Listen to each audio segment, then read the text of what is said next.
신부 피부 재생주로는 한 번 치료, 이거 한 주름, 기미, 흉터를 한 번 치료로 거의 해결할 수 있는 그런 새로운 치료법입니다.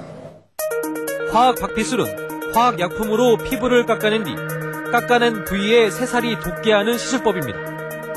피부를 깊이 깎아낼수록 효과가 큰 만큼 부작용이 생길 위험도 높아집니다.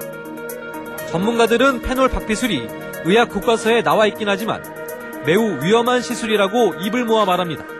이렇게 재생 과정에서 부주의하거나 피치 못할 사건이 발생하거나 사고가 발생했을 때에는 중대한 부작용 위험성이 있기 때문에 치료를 선택하기 이전부터 많은 고려가 필요하죠. 페놀 박피는 때문에 강심장이 아니고서는 하기 어려운 시술이에요.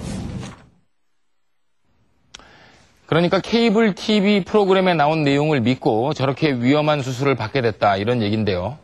그런데 페놀 박피술의 경우가 아니더라도 일반적으로 어떤 병원이 어떤 수술을 잘한다 이런 소문을 듣고 병원을 찾아간 사람들에게 의사까지 나서서 100% 안전하다 또 완벽하게 수술해주겠다 이렇게 말하면 대부분의 사람들은 믿지 않을까요? 네, 의사들의 말을 믿을 수밖에 없는데요. 최근 저희 제작진에게 성형 부작용 피해를 호소하는 10여 명의 사람들이 찾아왔습니다. 완벽 성형에 머리부터 발끝까지 못하는 게 없다던 서울 강남의 한 성형외과에서 모두 수술을 받고 부작용 피해를 호소하고 있는데요. 이들에게 어떤 일들이 있었는지 취재했습니다. 서울 강남의 한 성형외과. 한 여성이 무언가 강하게 항의하고 있습니다. 형사 불러라 그래. 사람 병심만 해놓고 무슨 경찰만 불면 최고야? 직원의 안내로 원장실에 들어갔지만 험악한 분위기는 가라앉지 않습니다. 저에 대해서 어떻게 해주실 건데요? 지금 완전 자기가 되고 제 수술과 안 됐어? 뭔 얘기가 끝났는데요? 급기야 이 여성과 의사 사이에 몸싸움이 벌어집니다. 그러면 잠깐만 이보세요. 그러면 여기 아무 문제 없다는 이쪽은 어떻게 된 거야? 이보세요. 이쪽은 어떻게 된 거냐고 어떻게 해? 처벌할 거야. 짝등 나는데 정신 차려야 10여 분 계속된 실랑이 끝에 결국 경찰이 출동했습니다. 상황은 일단락됐지만 이 여성은 여전히 억울함을 감추지 못합니다. 정말 사람 잠을 못 자고 내가 지금 정신과 우울증 약을 먹고만 내가 이렇게 힘들게 내가 하루하루로 내가 항상 죽으면 생각하고 산다고 내가 지금. 서울에 사는 서지원 씨. 80년대 미스코리아 본선에 나갈 정도로 미모를 뽐냈던 그녀는 지난 1월 평생 소원이라던 가슴 확대 수술을 받았습니다. 하지만 수술한 날 곧바로 부작용이 나타났고 사흘 뒤 재수술을 받았지만 상태는 점점 악화됐다고 합니다. 5시간 넘게 수술을 했어요. 5시간 넘게 수술을 했는데 굉장히 가다 출혈이 심했어요. 또 우측 가슴이요. 막 파랗게 무슨 꽃같이 파란 꽃같이 이렇게 막 부풀어 올라갔고요. 진물이 막 나오더니 저보고 이제 살이 괴사가 왔다고 그러시는 거예요. 실밥이 터지고 꿰매기를 반복하더니 급기야 가슴 한쪽이 병균에 감염됐습니다. 여기서 칸디다균이라고 발견이 됐어요. 그래갖고는 그 부분을 칸디다균이 발견이 됐는데 그거는 곰팡이균이래요. 칸디다균이. 그런데 의사는 서 씨의 잘못으로 이런 부작용이 발생했다며 책임을 서 씨에게 돌렸다고 합니다.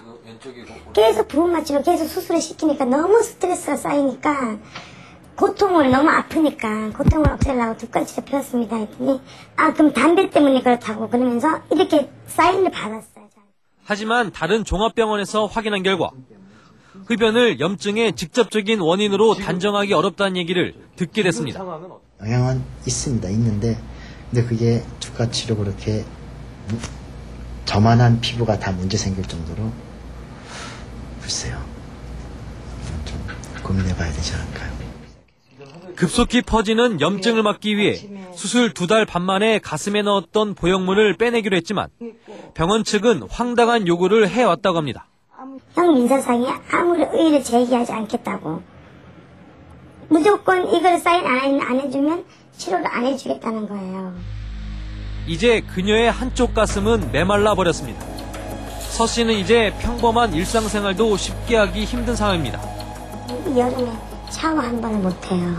그런 이 겨울 내내 1월달에 수술해서 지금 반년을 샤워 한 번 못하고 이렇게 살아가야 되고. 그녀는 속옷에 모두 패드를 덧대 입고 아직도 고름이 계속 나오는 가슴에 균이 들어가지 않도록 하루 2번씩 소독을 해야 합니다.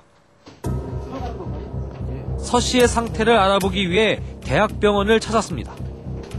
가슴 한쪽의 상처가 아무는데 최소 6개월.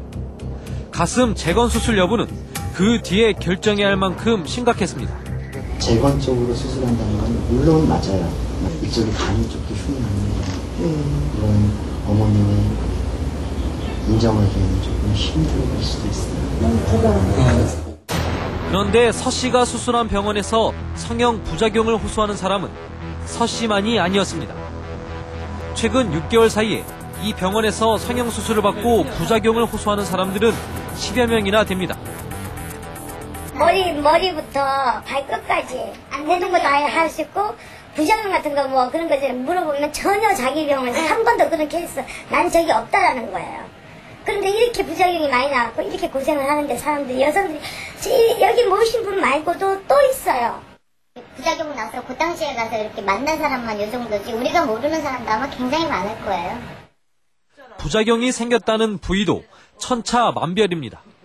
저는 코고요. 코, 눈, 관자놀이, 볼, 이마, 입술 다 얼굴 전체가 다 엉망되는데요. 저는 눈은 아래 밑에 위에 쌍꺼풀 이상하게 됐어요. 눈, 코, 입, 그리고 볼과 이마 등 얼굴 전체에 성형 수술을 받았다는 주부 이모 씨. 모든 부위의 수술을 한꺼번에 17시간에 걸쳐 받았다고 합니다.